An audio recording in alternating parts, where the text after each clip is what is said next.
ప్రపంచంలో మోస్ట్ రిస్క్ఫుల్ సరిహద్దుల్లో ఒకటి భారత్ పాక్ మధ్య ఉన్న సరిహద్దు. ఇప్పుడు మళ్ళీ ఆ ప్రాంతం మంటల్లో మునిగిపోతుందా అన్నదే దేశవ్యాప్తంగా చర్చ.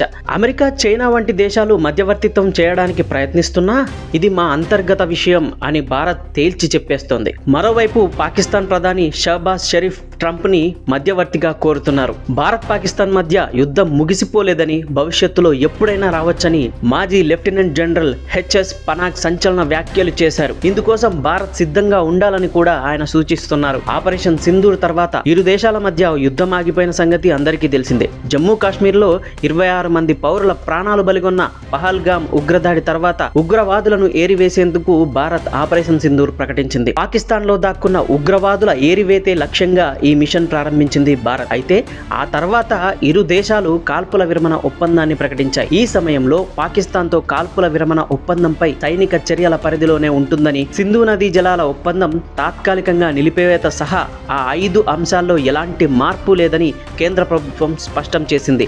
అయితే ఇప్పుడు తాజాగా మాజీ లెఫ్టినెంట్ జనరల్ హెచ్ఎస్ పనాగ్ కీలక వ్యాఖ్యలు చేస్తున్నారు. రాబోయే 5 నుండి 10 సంవత్సరాల్లో భారతదేశం మళ్లీ దాయాది దేశంతో యుద్ధానికి సిద్ధం కావాల్సి ఉంటుందని హెచ్చరిస్తున్నారు. ఈసారి జరగబోయే యుద్ధంలో దాయాది దేశానికి చైనా కూడా మద్దతు ఇచ్చే అవకాశం ఉందని తేల్చి చెప్పేస్తున్నారు. ఈ నేపథ్యంలో భారత్ రక్షణ చర్యలు చేపట్టాలని సూచిస్తున్నారు. ఈ పరిస్థితిని ఎదుర్కోవడానికి భారతదేశం కొన్ని చర్యలు తీసుకోవాల్సి ఉంటుందని, రక్షణ బడ్జెట్ ను జీడీపీలో 4% రెట్టింపు చేయడంతో సహా పలు కీలక అంశాలను ఆయన వ్యాసంలో తెలిపారు. పాకిస్తాన్ మరియు చైనా రెండూ కలిసి భారతదేశానికి ఎప్పటికైనా ముప్పు కలిగించవచ్చని ఆయన చెప్పారు. భారతదేశం తన సైన్యాన్ని బలోపేతం చేయాల్సి ఉంటుందని పనాగ్ సూచించారు. అయితే భారత రక్షణ దళాల కోసం ప్రభుత్వం పెద్ద మొత్తంలో బడ్జెట్ కేటాయిస్తుంది. చైనా ఎప్పుడు భారతదేశానికి ప్రధాన శత్రువేనని పనాగ్ తెలిపారు. పాకిస్తాన్ కన్నా చైనా చాలా డేంజర్ అని చెప్పుకొచ్చారు. పాకిస్తాన్ మళ్లీ బలంగా మారి భారతదేశం మీద కయ్యానికి కాలు దువ్వితే చైనా దానికి మద్దతు ఈసారి ఖచ్చితంగా ఇస్తుందని, యుద్ధ తీవ్రత పెరుగుతుందని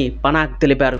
వచ్చే 5 ఏళ్ల నుంచి 10 ఏళ్ల మధ్యలో యుద్ధం జరిగే అవకాశాలున్నాయని ఆయన చెప్పుకొచ్చారు. కాబట్టి భారత్ రక్షణ విషయంలో ఎప్పుడూ అప్రమత్తంగా ఉండాల్సిన అవసరం ఉందని పనాగ్ కోరుతున్నారు. వీడియో నచ్చితే లైక్ చేయండి, కామెంట్ చేయండి, షేర్ చేయండి and please subscribe point of Venky.